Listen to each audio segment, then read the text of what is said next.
kung paano ito mga travel visit na ito ng isang vice president. Pero, ang expenses niya hindi bilyon. 'Di ba? Wala pa kang 100 million. Pero mga kababayan, si Bangag, bilyon-bilyon.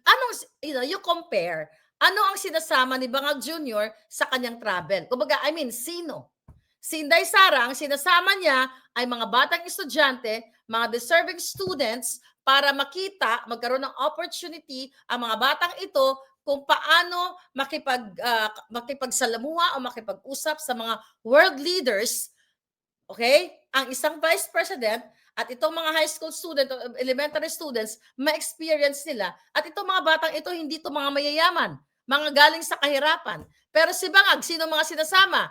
Addictus, mga katsuktsakan, mga yawa. Maria Anulitap sa interview, sabi ni Bangag, wala pa daw siya figure of amount sa mga latest travel niya. Sabay ngisi-ngisi. Ano kaya nakakatawa sa tanong ng reporter? Ayun na nga, mga kababayan. Wala siyang figure kasi wala naman siyang alam.